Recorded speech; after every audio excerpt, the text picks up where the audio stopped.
Hindi lang isa o dalawang bagyo, kundi 3 bagyo ang binabantayan ngayon ng Pag-asa. Makakapanayam natin live si Loridine Galicia, weather specialist mula sa Pag-asa. Magandang umaga sa iyo, Loridine.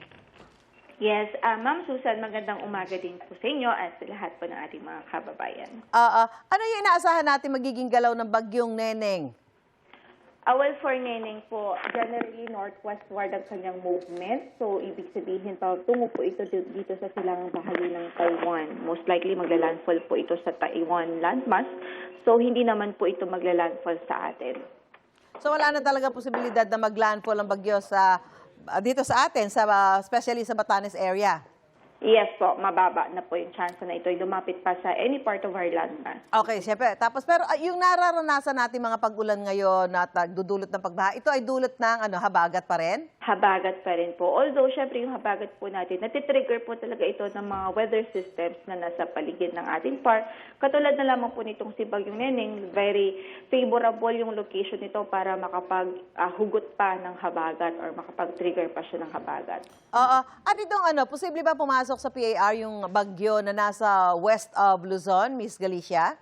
Yung nasa west of Luzon po, mababa na rin yung chance na ito'y pumasok sa PAR. Papalayo po ito, papunta na po ito ng halos bandang Vietnam na po siya. Ito naman, kailan posibleng pumasok ng PAR ang bagyo na nasa Pacific Ocean naman?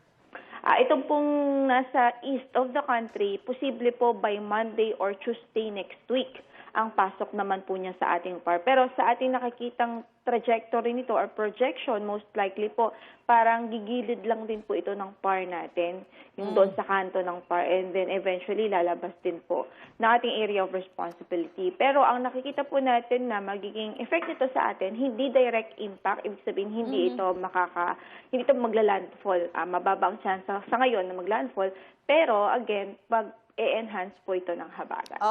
Nako, sa dami ng bagyo na nasa paligid ng ating bansa at humahatak sa habagat, inaasahan ba lalo magiging maulan hanggang matapos ang buwang ito at ano-anong lugar ang apektado nito, Miss Galicia?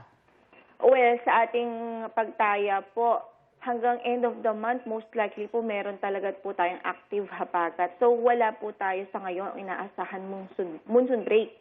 Dahil nga po sa mga weather systems na patuloy na nag-e-enhance sa kanya.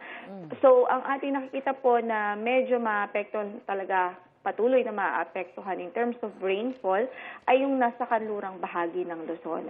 Katulad na lamang ng Zambales, Bataan, La Union, Pangasinan, Occidental Mindoro, even dito sa Metro Manila, sa Cavite, Batangas, asahan natin, makakaranas pa rin ng halos tuloy-tuloy na maulang panahon. So ibig sabihin dito parang ihandaan na natin ang ating mga sarili na baka hanggang katapusan ng Agosto ay ganito yung ating panahon. Yes po. May chance po na ganoon. Nako, nagsasawa na yung iba sa baha daw at hindi na nga makatuyo ng mga labada. So paghandaan na lang natin yan. Anyway, maraming salamat, Miss Loridine Galicia, weather specialist mula sa Pag-asa. Magandang umaga sa iyo. Magandang umaga din po. Thank you.